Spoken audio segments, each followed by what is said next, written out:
আপনি মুসা আকন্দ না, আপনি তো আবৃত্তি করেন। আমি শুনে অবাক হয়ে গেলাম। ঢাকা থেকে ছেড়ে আসে আন্তনগর কুড়িগ্রাম এক্সপ্রেস ট্রেনটি আর অল্প সময়ের মধ্যে নাটোর রেলওয়ে স্টেশনের ১ নং প্ল্যাটফর্মে এসে দাঁড়াবে। সম্মানিত যাত্রী সাধারণ, খুব কম আবৃত্তিকারী আসলে উঠে আসে। হ্যাঁ, এবং যারা উঠে আসতে চায় তাদেরকে আবার পেছন থেকে টান দেয়া হয়। সাহিত্য, সংস্কৃতি অঙ্গন বা মিডিয়া অঙ্গন এখানে গিভ অ্যান্ড টেক। কাজের কোয়ালিটিটা যদি ভালো হয় তাহলে সেক্ষেত্রে মাসে আপনি লক্ষ লক্ষ টাকা ইনকাম করতে পারবেন। হাজার বছর ধরে আমি পথ হাঁটিতেছি পৃথিবীর পথে, সিংহল সমুদ্র থেকে নিশীথের অন্ধকারে, মালয় সাগরে। অনেক ঘুরেছি আমি বিম্বিসার অশোকের ধূসর জগতে। সেখানে ছিলাম আমি আরও দূর অন্ধকারে, বিদর্ভ নগরে। আমি ক্লান্ত প্রাণ এক, চারিদিকে জীবনের সমুদ্র সফেন।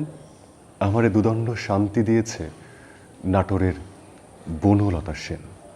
হঠাৎ করে আমি এরশাদ মিলনায়তনে আবৃত্তি করছিলাম এবং গান গাচ্ছিলাম। মুন্নি ম্যাম একটু দৌড়ে এসে মনে বলল যে, তুমি কি জানো তোমার কণ্ঠ কত সুন্দর? তো ওইখান থেকে আমার ভালো লাগা শুরু হয় আমার কণ্ঠের প্রতি। আসলে ছোটবেলা থেকে আমার কখনো ইচ্ছে ছিল না যে আমি আবৃত্তিকার হব। আমার ইচ্ছে ছিল মূলত আমি একজন সঙ্গীত শিল্পী হব। আমার বাসায় একটা হারমোনিয়াম ছিল, এক আঙ্কেলের কাছ থেকে আমি এনেছিলাম। সেই হারমোনিয়ামটা আমি যখন বাড়িতে প্র্যাকটিস করতাম তখন অনেকেই অনেক কথাই বলতেন। আমার বাড়ির পাশ দিয়ে যখন কেউ যায় তখন বলতেন যে, অমকের ছেলে কি পাগল হয়ে গেছে নাকি? একদিন হঠাৎ করে আমার আব্বা আমাকে বললেন যে, এই সমস্ত শয়তানের বাক্স নিয়ে এগুলো কইরো না, এগুলো বাদ দাও।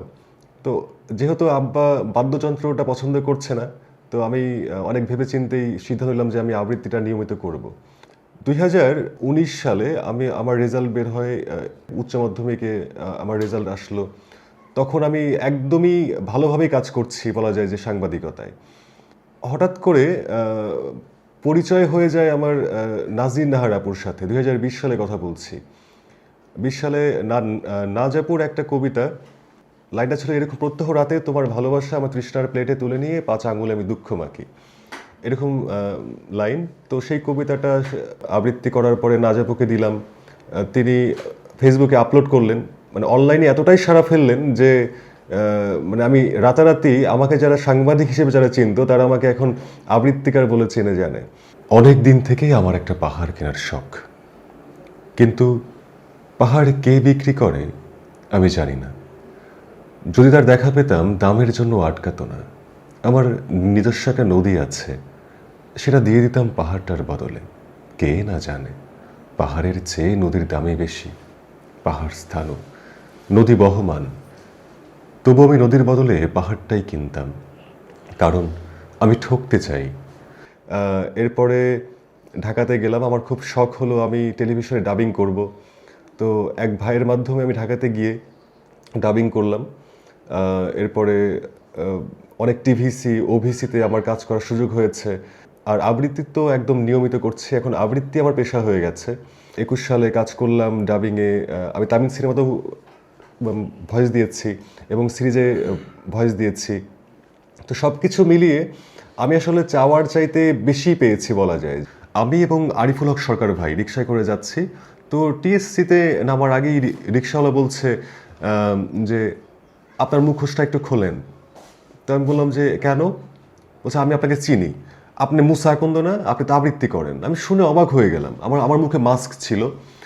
তারপরে উনি আমাকে যে আমার যে ভয়েস শুনে চিনলেন এবং আমি রিকশা থেকে নেমে আমার ক্যামেরাটা অন করে আমি একটা ভিডিও করেছি, হয়তো বা অনেকেই দেখেছেন। যে আমি তাকে জিজ্ঞেস করলাম, আপনি কীভাবে আমাকে চিনলেন? বলেছে, আপনার চোখ দেখা, আপনার চুল দেখা, আর হচ্ছে আপনার কণ্ঠ শুনে আপনাকে চিনছি। তো এটা আমার জন্য একটা বড় পুরস্কার।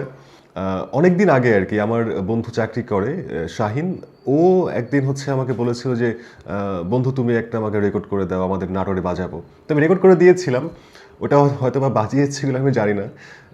এবং ওই আড্ডার মধ্যে যেটা হয়েছে যে মাহবুব ভাই আমাকে বললেন যে, তুমি একটু বলো তো কেমন হয়। আমি বললাম এভাবে: ঢাকা থেকে ছেড়ে আসে আন্তনগর কুড়িগ্রাম এক্সপ্রেস ট্রেনটি আর অল্প সময়ের মধ্যে নাটোর রেলওয়ে স্টেশনের ১ নং প্ল্যাটফর্মে এসে দাঁড়াবে। সম্মানিত যাত্রী সাধারণ, আপনারা আপনাদের মালামাল গুছিয়ে নিন। কিছু ফেলে গেলেন কিনা দেখে নিন। বাংলাদেশ রেলওয়ে ভ্রমণের জন্যই আপনাদের অশেষ ধন্যবাদ। আহ, এই তো তারপরে মাহবুব ভাই আপলোড দিলেন, দেওয়ার পরে টিকটকে তুমুল সারা। এবার আরেকটি বিষয় হচ্ছে, আমি তো এটা বললাম কুড়িগ্রাম এক্সপ্রেস নিয়ে, তো ওই ভিডিওটা বলেছিলাম আমি সীমান্ত এক্সপ্রেস নিয়ে। তো সীমান্ত এক্সপ্রেস ঢাকা থেকে ছাড়ে না, ওটা ছাড়ে হচ্ছে খুলনা থেকে। এবার রেলওয়ের অফিসিয়াল পেজে সম্ভবত আপলোড দিয়েছে ওই ভিডিওটা ডাউনলোড দিয়ে, এরকম যে আপনি যদি খুব বেশি বিচক্ষণ না হন তাহলে ভুল ধরতে পারবেন না। তো তারপরে অনেকেই ভুল ধরেছেন যারা ট্রেনে চাকরি করেন। তো সব কিছু মিলিয়ে আসলে ভালোই লাগছে, মানে ভালো ছিল বিষয়টা যে এত এত মানুষ ওইটা শুনেছেন, এত প্রশংসা করেছেন।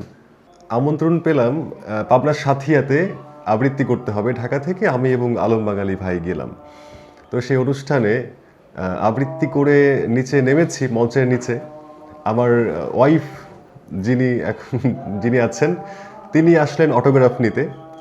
তো অটোগ্রাফ নিলেন। সেলফি তোলার সময় আমি তার মুখে একটা হাসি দেখেছিলাম, আমার কাছে মনে হলো যে এই হাসি দেখেই তো সারাটা জীবন কাটাতে সম্ভব।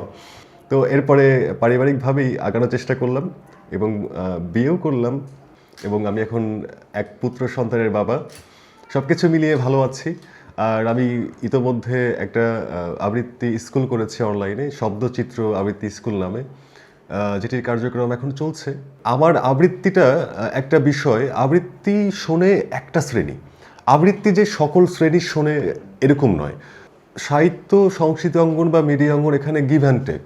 মানে আপনি কাউকে কোনো কিছু দিবেন, সে আপনাকে দিবে।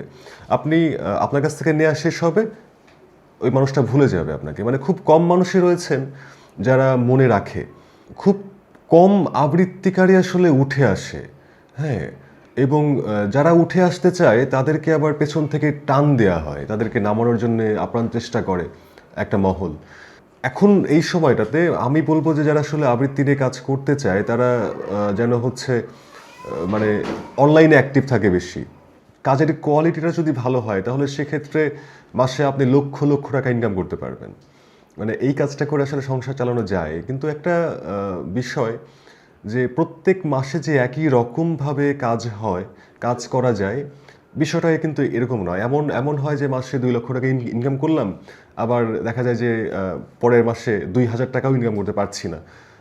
এটা একটা বিষয় সকলের জন্য একটা, মানে আমার অভিজ্ঞতা থেকে আমি বলছি, আমার পরামর্শ থাকবে এই আবৃত্তিটাকে কেউ পেশা মনে করে আসবেন না। এটা একটা ভালো লাগার বিষয়, ভালোবাসার বিষয়। তোমার সৃষ্টি যদি হয় এত সুন্দর, না জানি তাহলে তুমি কত সুন্দর, কত সুন্দর।